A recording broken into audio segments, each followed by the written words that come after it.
Hello, Neil from Diagonal Move. We are in the Caribbean Sea fighting the Spanish-American naval war of 1898 in Dawn of Empire. This is going to be a playthrough stroke session report video aimed at bringing to life some of the rules that I highlighted in my previous video. With that said, I'm not going to be doing a great deal of rules explanation, so if you are completely new to the game, I suggest you go and watch that video before coming back to watch this one.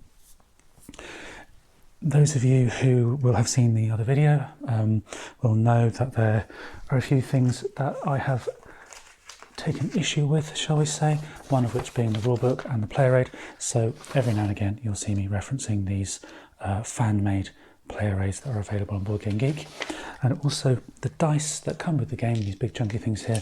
I don't find them particularly helpful. They don't roll very well, and there's nowhere near enough of them, so I'm replacing them with my own green and white dice here. Okay, the only other thing to mention is that there is a slight error on the board when you buy the game, and I have made that good using the available fix that you can get from the Compass Game website, which is basically printing out either printing out the whole table as I've got here, or printing out a sticker or something. Anyway, enough talking, let's go. Now, I've been thinking about how to do this game because there is a lot of hidden movement, as I said in the rules video, tons and tons of hidden movement, and a big part of the game is not knowing what's going to happen. When you play solo, as I've done, you lose that element of the hidden movement, but by using the Fog of War optional rules, you can replicate in some way the game. But for the video, what I'm going to do is I'm going to play as the Spanish, and I will show you how I place the orders for the Spanish and my thinking behind that. But I will pause the camera and select the orders for the American side without going into details about the whys and wherefores, just so there's an element of hidden information on the video for you watching as well. With all that being said then, let's crack on with the first turn. It's the 29th of April to the 10th of May 1898, and the first thing we do is add reinforcements and select the orders that we're going to place. There are no reinforcements for the Spanish in the entire game, and the Americans don't get any until turn 3. So let's have a think about these orders. Now, there are a whole bunch of different orders. You can patrol, bomb, blockade, raid, various things. But what I really want to think about as the Spanish is how can I stop the Americans hammering ports like Havana or Cadiz, which are quite challenging to defeat, but if they do defeat them, it's a ton of victory points, while at the same time making sure I can score victory points as the Spanish player by attacking some of the American forts or destroying some of the American ships. You can probably see from looking at the board that there are a lot more American ships than there are Spanish, and that is going to be the case throughout the game. The Spanish get no replacements of any kind throughout the game. Okay, so in Havana we have these guys here. We have Mantarula, who is a 1-star commander, and then we have a few ships all weighted about the same in terms of their attack and move. However, the Alonso the 12th has a slightly better defense, so I will place the leader with the Alonso the 12th and stack him top of the stack. Should we come into combat, he will be with the most well-defended ship. We don't want to lose our leader straight away. For that ship here, though, what I want to think about is, do I go and attack here, the mobile port, or do I hang tight in Havana, try and defend against a potential onslaught of the Americans? Or do I try and come here to the Yucatan Basin and add some of these other forces to my squadron? Interesting decision there.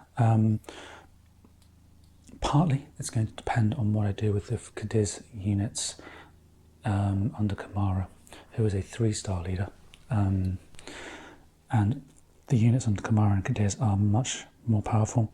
They are typically faster, and they are also a little bit more power behind them in terms of defence and attack as well. Okay, so what do I want to do with those, and what do I want to do with Havana? Interesting question.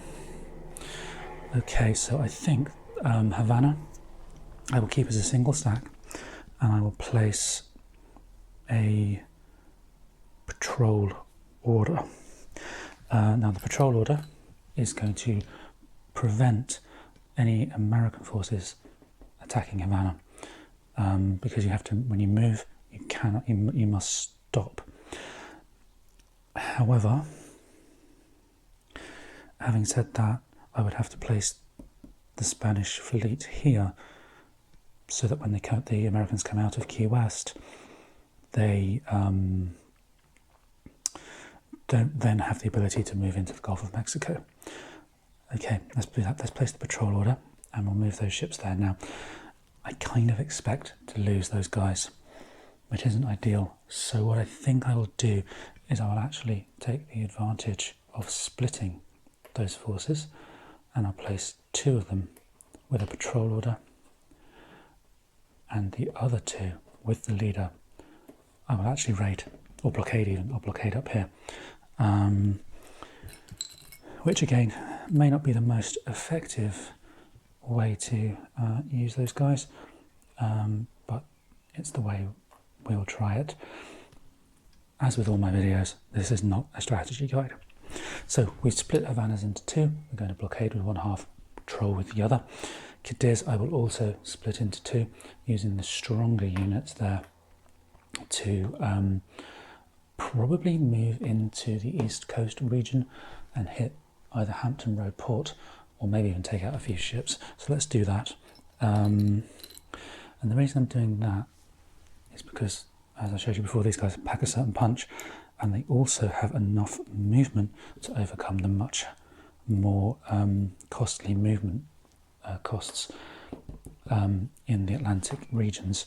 And what I'll do is I will blockade there as well with those guys.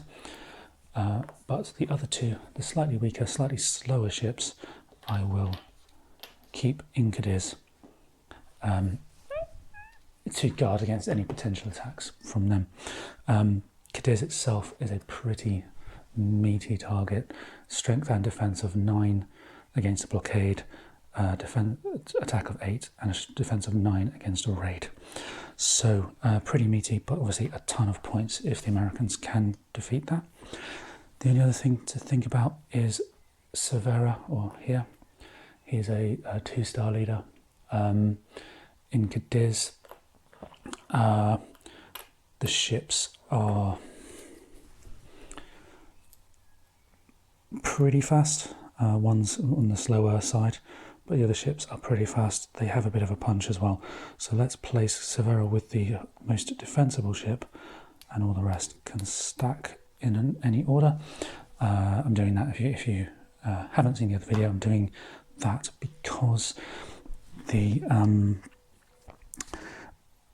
order in which you stack the units in this phase stays throughout the whole turn, and when you go into combat, that is the order in which they will meet the enemy, and the leader must go with the first ship. So you don't really want to put that leader with a weak ship. But what do I want to do with him and his people? It's going to be quite costly to come to either of the Central or South Atlantic, but it is quite far away for the Americans to attack, particularly if I pop a guy here. So let's do that. Let's, at the very minimum, pop a guy here. And I may just park the others in the Central Atlantic, because that would give me 2 victory points if they're still there at the end of the game. So let us let's patrol with 2 units, 3 units, and the leader, with the aim of getting ourselves to the Nares Abyssal, or maybe even the Puerto Rico Passage, because it's more valuable. And with the other one, the other remaining 2 ships, we shall...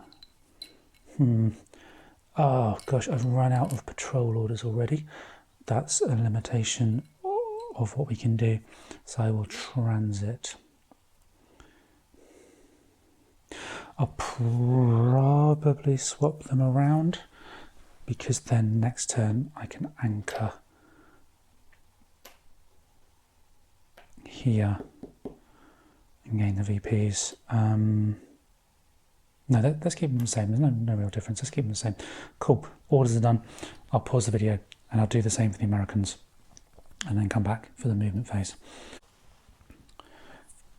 I've placed the American orders on the relevant squadrons.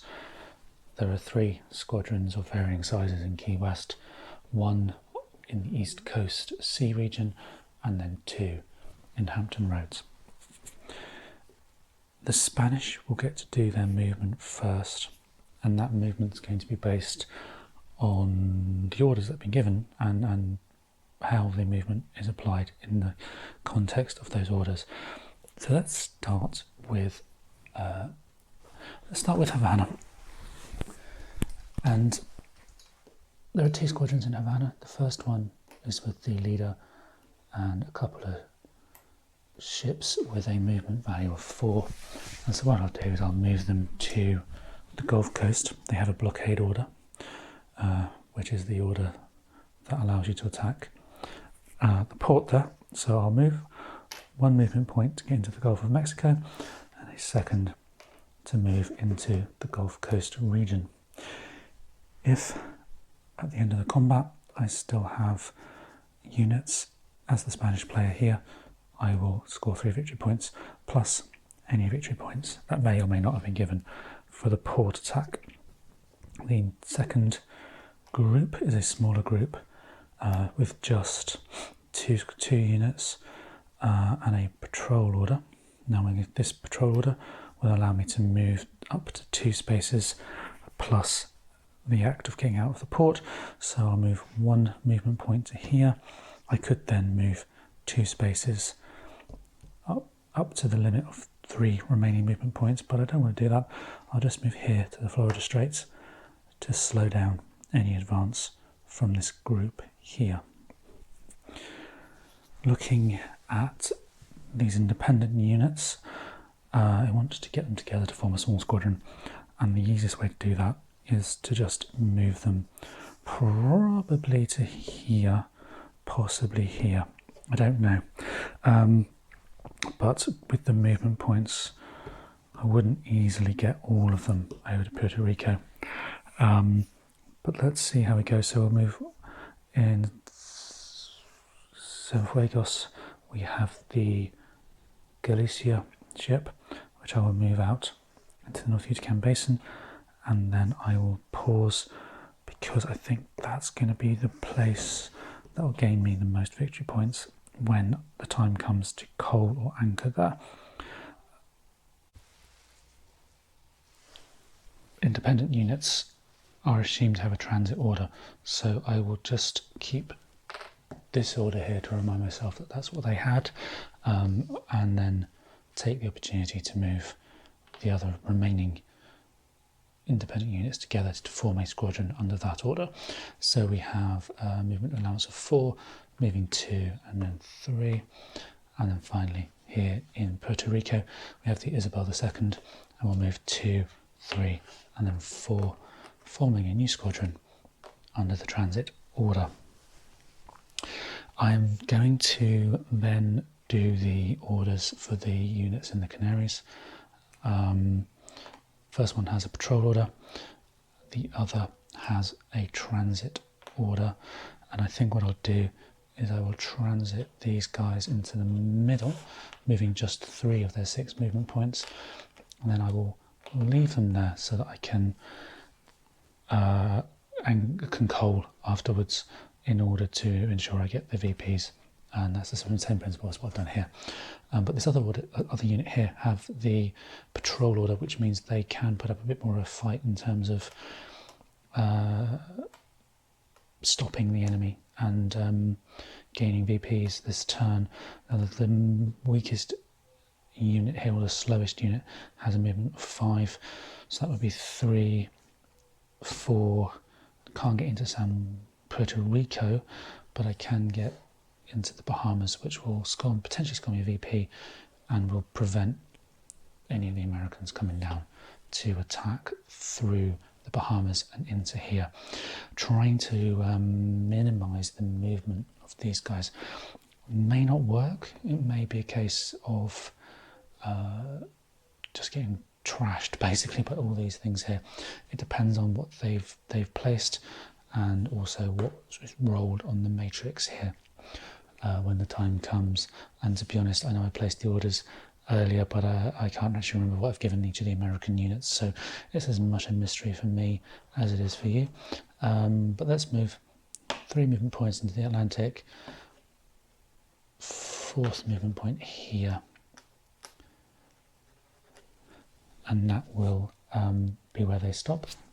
The last couple of units here in Cadiz, we have Anchor for the smaller stack, which means they basically stay where they are in port, and then we have Blockade for the larger group, and the slowest unit there is speed 6, meaning we can move into the North Atlantic and then on into the East Coast region with the aim of blockading Hampton Roads.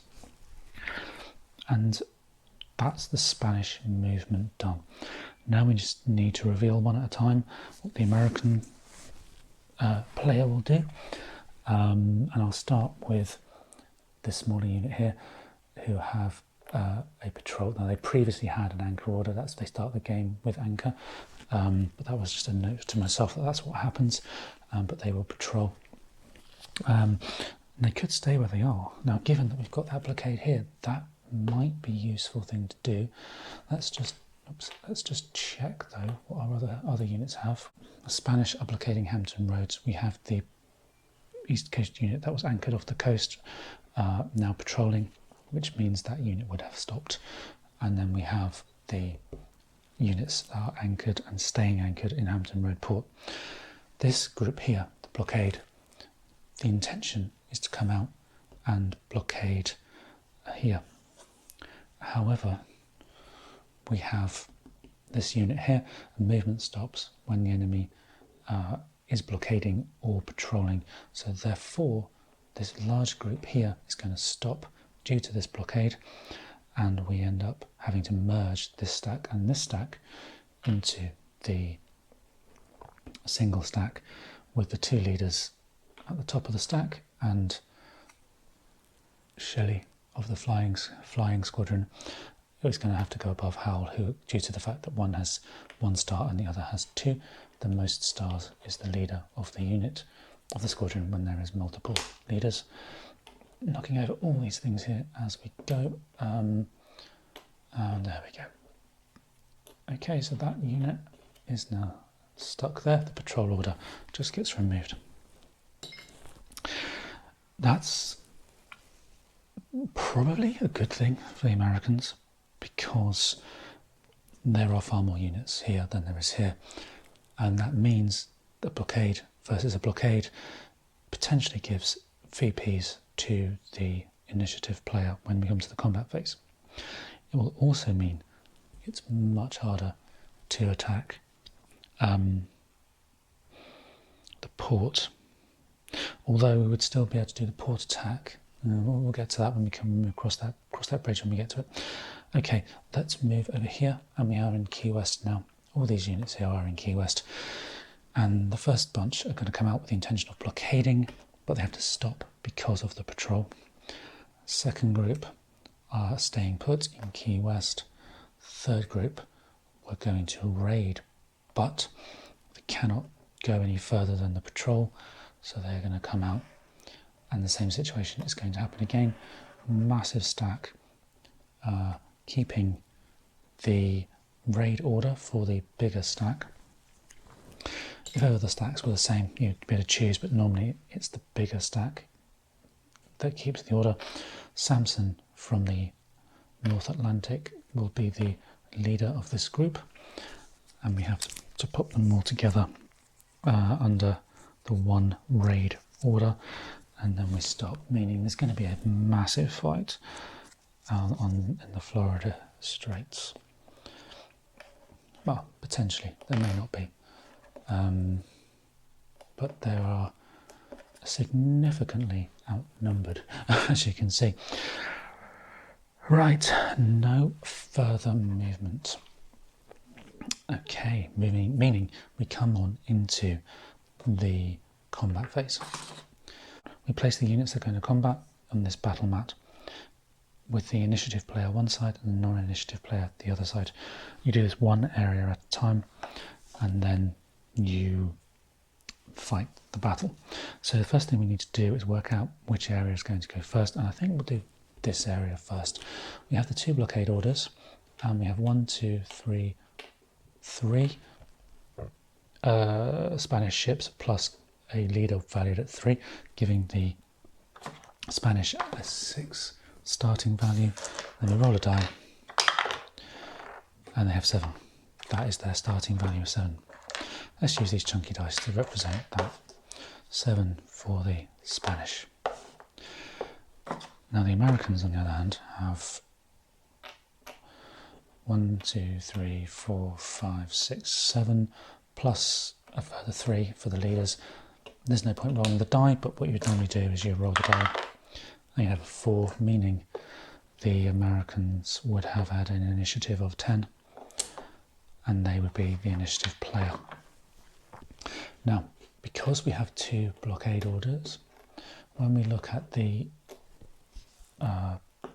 matrix, and I'll just use this printout just to show, we would place the initiative player under blockade, and then we have the non-initiative player at blockade roll across to a VP event. And what that means is the initiative player gains 2 victory points for 1, 2. So the Americans are off to a good start. Now, there is no further combat between the ships, but the blockade order against Hampton Roads still applies. Ships that are anchored do not participate in port combat, so we need to place the relevant ships into a line on the battle mat along with Hampton Roads port and perform the combat. So the dice you would roll would be the strength value plus any buff from the leader, which in this case is going to be 3 dice plus another one, which is 4 dice against Hampton Roads. And we have 3 hits, 5s and 6s in port combat will be a hit against the port. So we roll those 3 dice again. And we've done a whole bunch of damage. That port is now disabled, but combat is simultaneous, so it does get to fire back at 2 strength. And it has hit nothing. There's no 5s or 6s. Therefore we have disabled Hampton Roads and we can happily sit ourselves back off the coast, ready to fight another day. And we will gain victory points for that at the end of the turn. Next place to do combat is here. Florida Straits, a patrol order against a raid order. I'm pretty sure we have just 2 units and a whole bunch there. We're going to say the Americans have the initiative. Now a raid order for the initiative versus a patrol order means that raid versus patrol, a 1 to 4 die roll will initiate combat. And we have a 1, so there's going to be combat. Now the Americans with the initiative,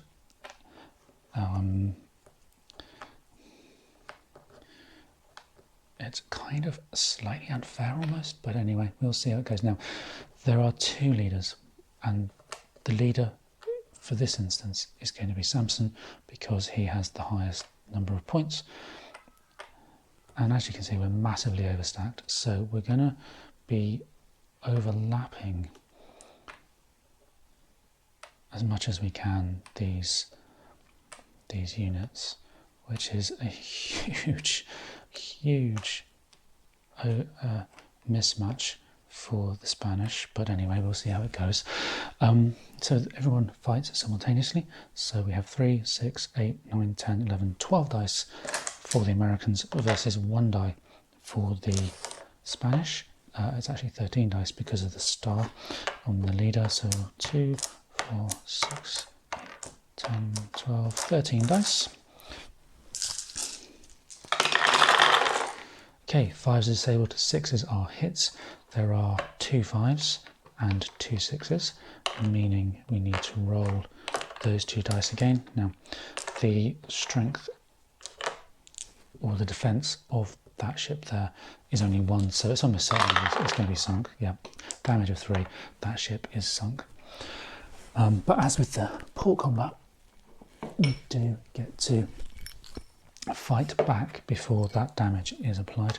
So we have 1 die, which is a 5, meaning we have actually disabled that first ship, and the leader would go back to port with that disabled ship. But now we need to do this one. 1, so 3, 5, 13, 14, 15, 16 dice. Let's just roll the handful. You probably won't need more than this, but so 3 disabled and 2 hits of 11 dice. So let's roll the 2 hits. Yeah, so that unit is sunk as well. So, okay, 1 fight back with 1 die, got a 5, meaning we have disabled that unit as well. Okay, combat is over. We have now reached the point where we need to check for disengagement. There are 2 types. There is disengagement through gunfire, which is basically, have you sunk all your ships? And the other one is combat disengagement by speed. We have no ships left, they're all sunk, so we are disengaging. The units go to the destroyed box that are sunk. The disabled units and the leader go to the nearest friendly port by value of movement points. And we're in the Florida Straits, so we're going to end up back in the Florida Keys. When you go back, you're assumed to have a anchor order. Okay, so let's just pop those guys back in their stack.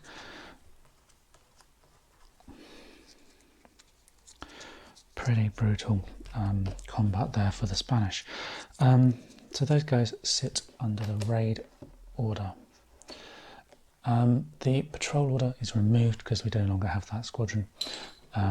The units that we fought with, I'll just place off to one side to make sure that we consider their VPs a bit later.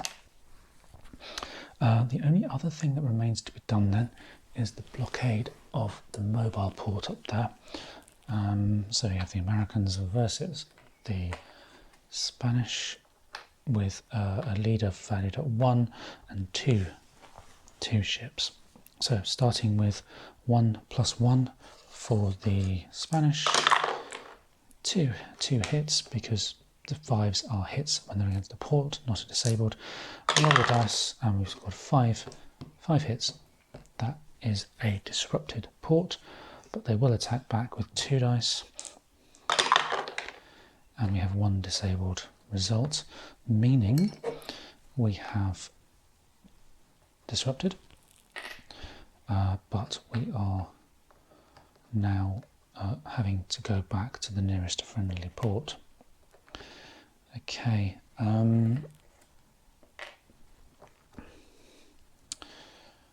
right, that is combat over. Now we just need to work out the area control and VPs. Let's do the area control. Now, in order to control the area, you need to be the only units in the region with any order except transit.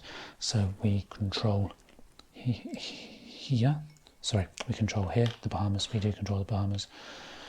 As the Spanish, we do not control the East Coast. All these regions without units are uncontrolled. Transiting here, which is uncontrolled. We did blockade here, but we only have 1 unit, meaning the Spanish do not control that. And the Americans, for their part, control the Florida Straits there.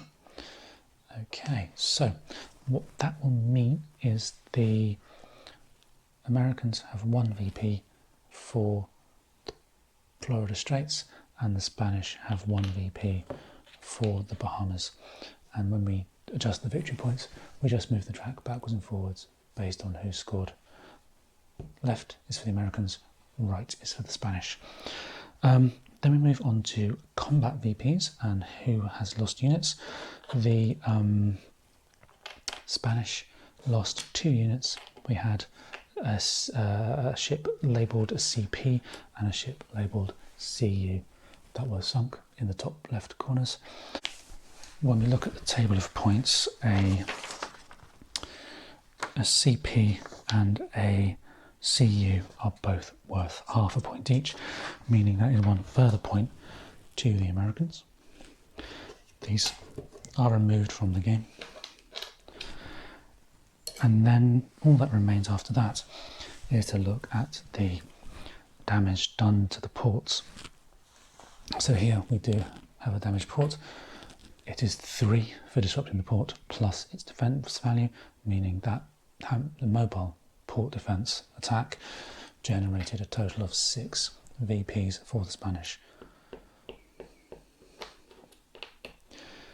Hampton Roads was also disrupted, which is 3 VPs plus 3 for the defence, meaning we get a further 6 as the Spanish side. Okay, so now plus 9 for the Spanish. That's a good start for Spain. Okay, all of that is done. We now move to the repair phase. Nothing was damaged in need of repair. So all that we do is we move on to the next turn. And the first thing you do in the next turn is rebuild or flip over the damaged ports back to their full strength side. And then we remove the disabled counters from any ships that were disabled. Now, we need to place orders. I'm going to keep the orders face up for now to demonstrate how the orders would be affected by the previous orders. Blockade is going to be removed because independent units cannot have any order other than transit. The transit units, in order to control, they need to have an order that lets them stay in the same place.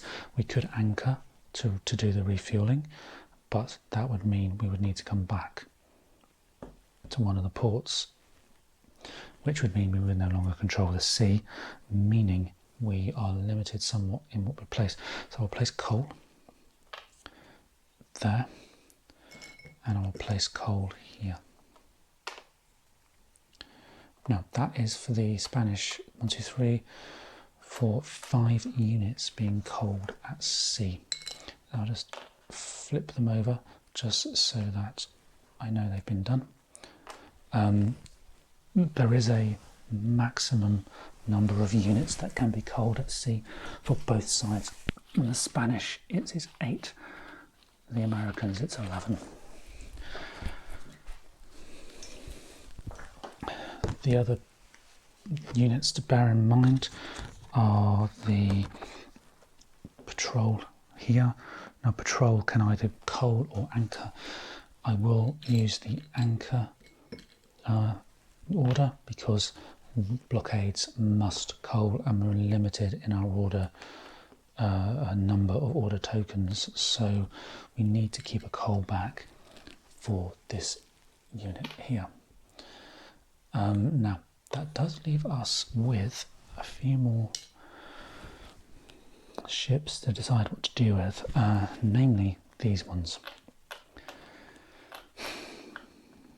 Now these guys are in a very dodgy position, it must be said, because they can easily be attacked. Not by these guys. These guys must coal. These guys with the raid must transit and return to port.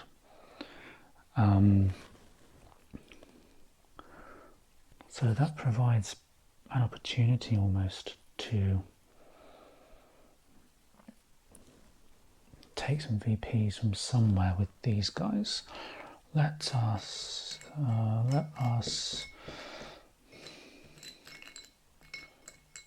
patrol with the units in Cadiz aiming to come somewhere like the Nares Abyssal and claim that sneaky VP. These independent units here and here will be transiting somewhere. I'm going to try and get them here to join that group. But that's it for the Spanish orders for turn 2. Let's pause the camera and I'll do some orders for the Americans and see where we go from there. I've placed the orders for the Americans and now it's time to resolve those orders in the movement phase, or at least the movement portion of those orders. Again, the Spanish will do their orders first. Starting over here, this group here, coal, meaning they stay put. Equally, this group here, this squadron here, also coal, meaning they stay put. Doesn't sound like much, but that's between them. That's going to get 4 VPs, assuming the Americans don't take them from us. This group here will anchor. That's fine because there's no port, friendly or neutral, that we need to go to, so we can stay there anchoring off the Bahamas. A very nice place to anchor, I'm sure. Again, meaning we will get a VP. Only thing that remains to be done then is this group up here, which are a group that are coaling. They stay put. That's going to be potentially a problem. And then we have the 2 independent units. Again, I would like to form a squadron. So what we're going to do is we're going to transit 1 and then 2. They will be assumed to have had a transit order,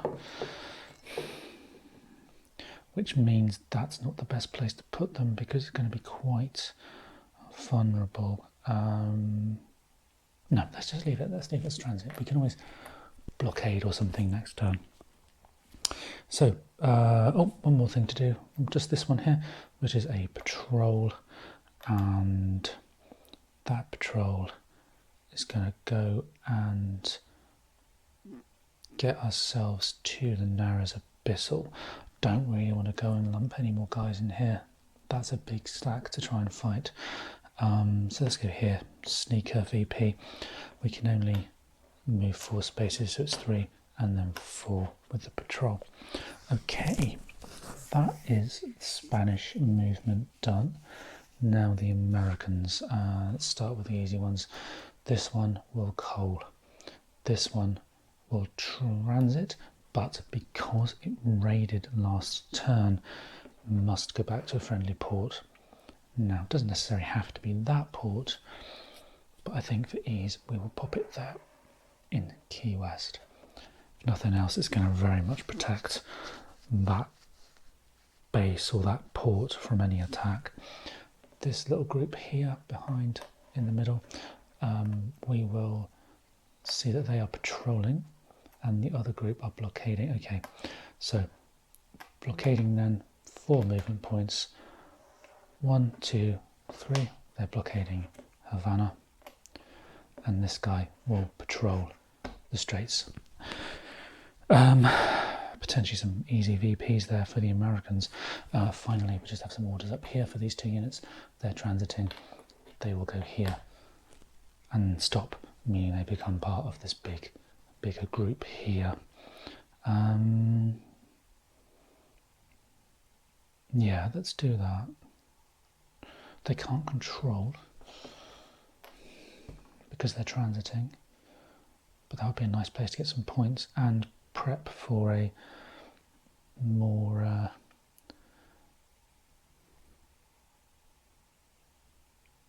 meaningful attack or something next turn. No, let's do what the original plan was. Put all these guys together. We can sort out what happens to them next turn. Transit order just gets removed. Okay, combat. Is there any combat anywhere? These guys are both coaling. We do need to roll. However, a coal against a coal is a non-applicable activity or event, so we don't have any combat here.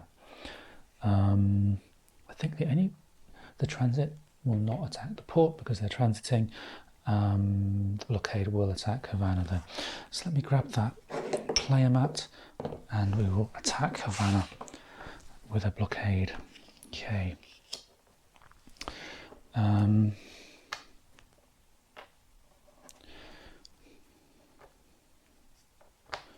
Well, with any luck, we'll get to see how blockades work more fully now, rather than just it being destroyed in the first roll, as was happened last time. So, okay, 2 dice against 7 dice, starting with the Americans.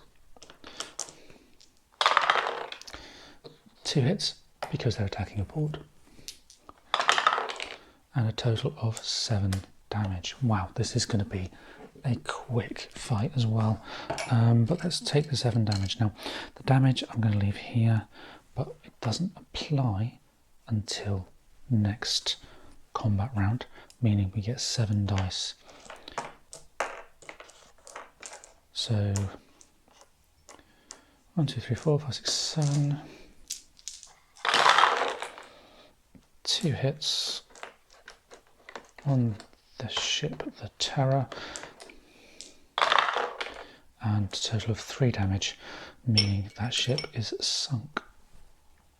We then move along the route, and the Newport will attack with just 1 die, hitting on the 5, damaging for 3, meaning we now have 10 damage. This guy is disrupted. 10 damage has now been done on the port, meaning it's well over its damage threshold and it is disrupted.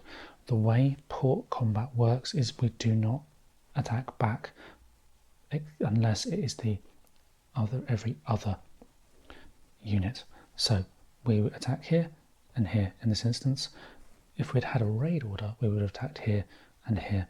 But for this circumstance, we have disrupted the port, and Havana now is going to give a ton of victory points to that unit, or to the Americans. The units that were blockading go back to the Gulf of Mexico, and the sunk ship goes to the destroyed units. And again, I'll move that off to one side so that I remember to do it later. There's no other combat anywhere, so we'll get rid of this player mat, and we can work out the control. Starting here, 2 squadrons, opposing sides, no control. This stays the same. We control the Central Atlantic as the Spanish. We also control the Nares Abyssal, and we control the North Yucatan Basin. But the Spanish do not control the Gulf of Mexico because it was a transit order. The Americans retain control of the Florida Straits, and they gain control of the Gulf of Mexico. Okay, in terms of points, that will be 1 for the Americans in the Gulf of Mexico and 1 for the Florida Straits, a total of 2 VPs for the Americans. And then we do the Spanish VPs, which is going to be 2, 3, 4, 5, 6.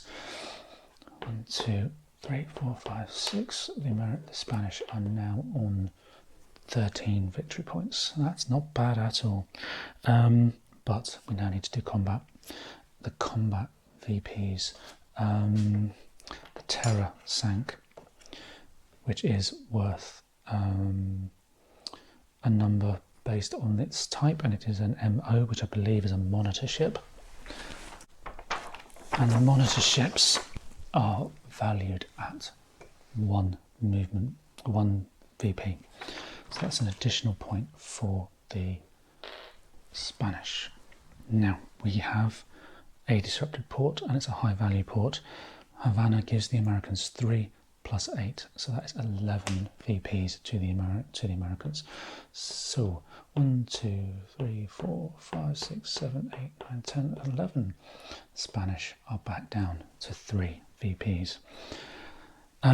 Nothing to repair again, so we'll just move on to turn number 3, and I will probably do that in another video, because I suspect this video is now running onto the longer side and I've run out of time for filming anyway today. So hope you enjoyed that so far. I'll carry on the game in another video. Thanks for watching.